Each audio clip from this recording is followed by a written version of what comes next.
Hello BookTube. If you're new to the channel, welcome, and if you're not, welcome back.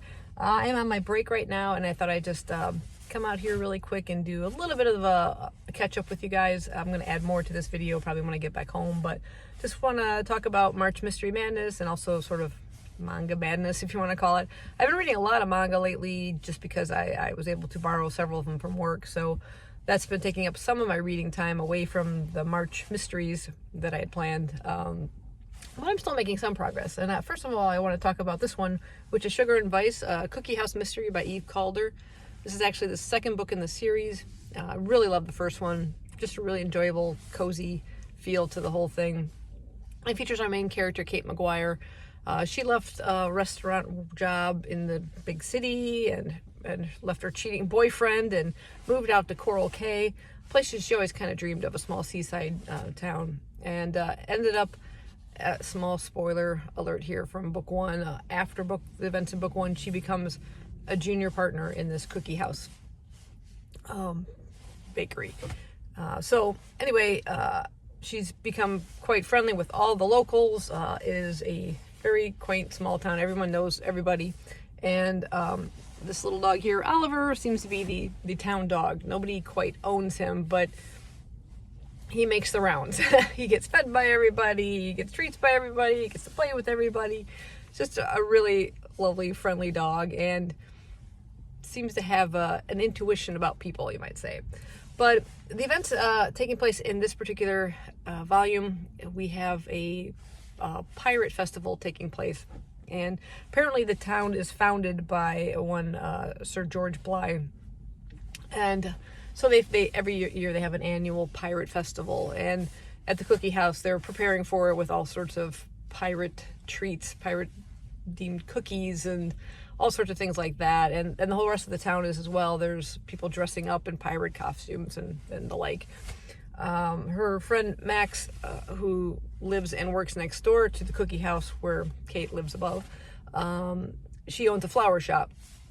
And as this story kind of opens up, Kate brings Oliver over to the backyard of the flower shop, letting him run around, and all of a sudden he ends up digging something, and before they know it, he's dug up looks like a skeletal bone or foot with a pirate type boot sticking out of it, and they wonder if they have unearthed the legendary pirate Sir Gentleman George, as he's kind of known as. And there's a belief that there's like treasure, that he's buried treasure somewhere around. So I think he may have just dug him up. But it turns out it's a little bit more of a contemporary murder than that. So yeah, it was just really, really entertaining.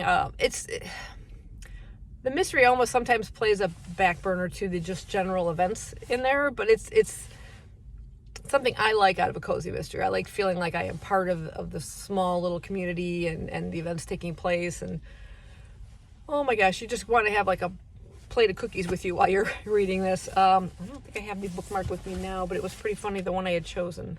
Oh yeah, actually I have it in my next book, which I'll show you, but I somehow accidentally picked this little metal bookmark that looks like the Cookie Monster for my Cookie House mystery. Just a weird coincidence, but I really, really enjoyed the story. Mystery isn't as good as it was in book one, but still very entertaining, and I do have book three on the back burner, so I will be diving into that one next. So once I finished this one, I was looking for another mystery since we are still in March, and this one was sitting on my dresser, so I decided I'd pick this one up. I think the cover just appealed to me. This is Death by Chocolate Frosted Donut. Those donuts look so good. This is by Sarah Graves. Now, I didn't think much about it. I just pretty much picked it up by the cover. Now, granted, this was about an annual pirate festival. Well, the very first lines in this book, you can see this coming. If you watch my channel, you know weird coincidences happen to me. But the very first line in chapter one, "Ahoy, mateys!" yelled the pirates of Eastport, seizing the freshly baked treats we'd set out for them and gobbling them down. I flipped it over and looked. Apparently there's an annual pirate festival. I couldn't believe it. What are the chances I picked two books in a row, two cozy mysteries out of the blue, two different authors, and they both have an annual pirate festival? The only other coincidence is the fact that my birthday, September 19th, is Talk Like a Pirate Day. I don't know. Maybe that had some kind of effect. But anyway, let me go ahead and just read this quick synopsis for you here. It says, bake shop owners Jacobia, or Jake Tiptree, and her best friend Ellie White expect they'll be busy baking up a storm when a pirate festival blows into town, not marooned in a new investigation. So this is apparently not book 1 in the series. Everything is shipshape at Jake and Ellie's new waterfront bakery, the Chocolate Mousse, especially now that the annual pirate festival is dropping anchor in their quaint island village of Eastport, Maine. Jake and Ellie are ready for the bounty of tourists sure to flood their shop, but their plans quickly sink when the body of celebrity foodie Henry Haldheim is discovered in the Moose's basement. Jake and Ellie are horrified, but their shock turns to dismay when Jake is pegged for the murder. Now, to clear Jake's name and save the shop, Jake and Ellie must swashbuckle down and figure out who among Henry's numerous enemies scuttled him in the cellar. Alas, dead men tell no tales, so Jake and Ellie have to get to the bottom of the case on their own and find the real killer before anyone else is forced to walk the plank. I feel like I need a pirate costume now. Anyway, just starting this one now, so we'll see how it goes. Hopefully to finish it before the end of March. I am still reading some more manga. I'm going to do those in separate review videos, and I'll talk more when I get a chance, other than this little bit of quick time I have on my lunch break here. I will talk about what I'm currently listening to. It's another audio mystery, and I did finish another book, which is sort of a gothic / thriller / mystery that was just absolutely fantastic by one of our fellow booktubers. So more on that when I get home. One thing I forgot to mention is right before I came out to film this, I took a closer look at the cover, and I guess I was, the first time I looked at it, just, distracted by the donuts because they looked so good. But if you look closely at it, you'll see a pirate hat there and a parrot, let alone the ship. The ship I thought was just the background, but I completely missed the pirate's hat. Or maybe subconsciously I saw it. I don't know. But anyway. I want a donut. All right, next up, I finished The Other People by C.J. Tudor. This is about the third book that I read by her. What I really like about them is the very intricate, smart plots and interesting characters, and also the little bit of, at least the last two that I read, The Hiding Place and this one, both have a bit of a supernatural twist that kind of leaves you guessing. What we have here is a story told from 3 perspectives. Our main perspective is from Gabe. He's a man who has been traveling up and down the motorways for the past 3 years searching for his daughter Izzy. Apparently, an instance took place 3 years earlier where both his wife and daughter were murdered, but he does not believe that the daughter was murdered. He, in his heart, feels that she is still alive. As he was trying to come home that night, he remembers following a car when they were stuck in traffic with a bunch of these weird stickers on there. On the back of his car, and a young girl in the back that turned to look out the window, and he swears it looked just like his daughter. Now in his head he's wondering that, was that her? For some reason he just does not believe what the police reports or even what his father-in-law identified the bodies, that he thinks he's lying for some reason. So that's one main storyline. So he's going from service station to service station, putting out flyers and saying, have you seen this girl? His life is just on hold. And at these service stations, there's a young waitress named Katie. She's also a mother. She sees him come in quite often, and this note and that he keeps passing around. So she knows his story, at least some of it. And their storylines are going to join up together. And then there's a third perspective. It's Fran and her daughter Alice. They're also traveling up and down the motorway, but they're not searching for something. They are more running away from something. And it's interesting how all these plot lines come together. During Gabe's search, he hears about this group called The Other People. It's the title. And it's a group that will do, if you need something done, they'll do it.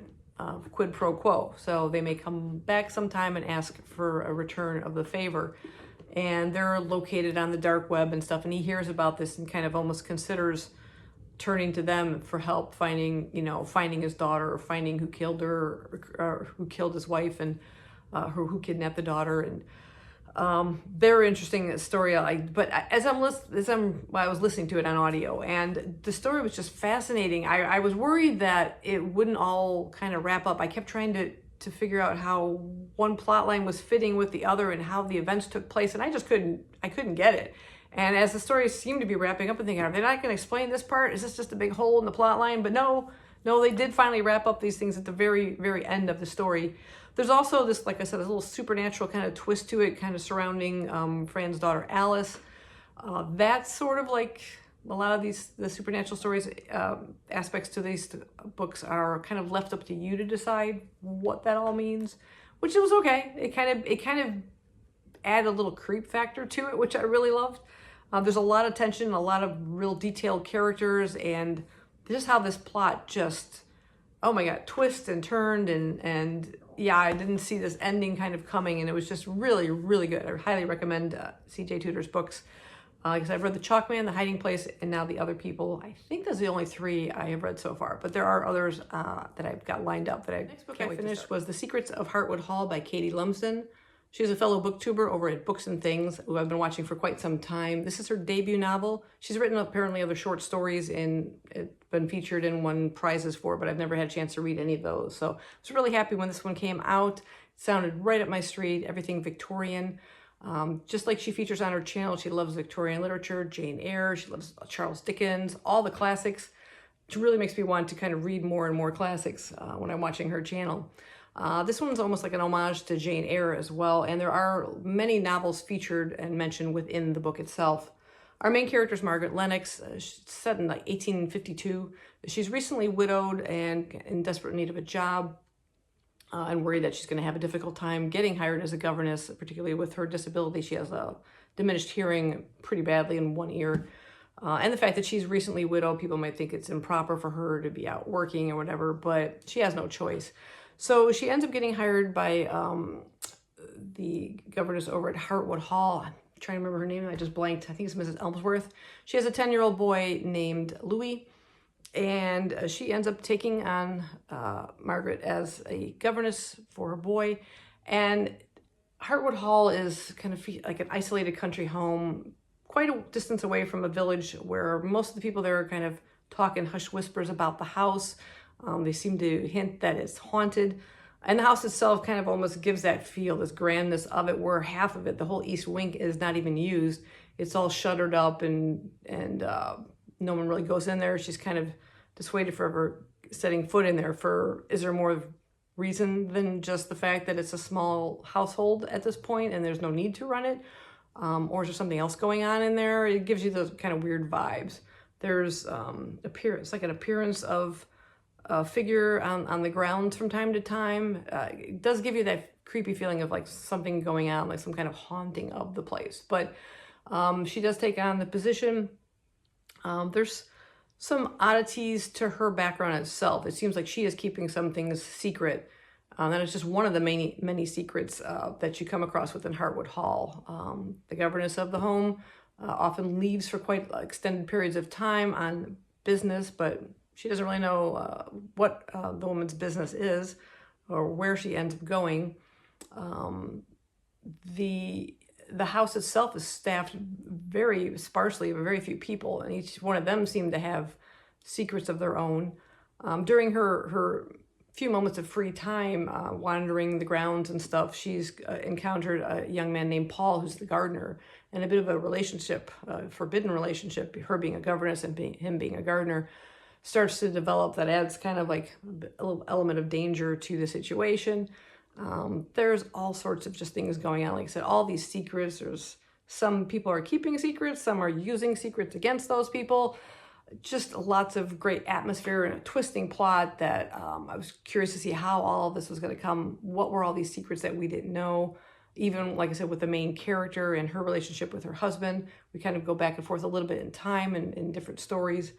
But I absolutely loved it. I love the atmosphere. I love the great plot and just this whole gothic feel to it. It was just everything I wanted in a novel. I literally was in the middle of starting, actually I should say I was in the middle of another book when I just kind of picked this one up and started reading it, and I just found myself stuck. I couldn't put it down. So that other book took a bit of a back burner for a while, but I absolutely loved it. I highly recommend it. This is the American cover, which I think is awesome. And I'm almost tempted to get a physical copy of this because this is going to be for sure one of my favorite books of the year. I can already tell. I thoroughly enjoyed it. I almost wanted to pick it back up again once I finished with it. So anyway, those are the books I have finished reading and what I'm currently reading. Oh, I forgot to mention, The Other People also has like 3 short stories at the end, which were really good as well. So a little bit of a bonus within at least the audiobook. I'm not sure if it's in the physical copy, but I would imagine it would be. Trying to think what I'm currently listening to. Oh well. If I think about it, I'll put it down below. But I can't remember what my current audiobook is. But yeah, anyway, I'm going to continue with a few more mysteries for the end of the March Mystery Madness. If you guys are participating, let me know what you've been reading down below, and I will see you in my next video. Bye-bye.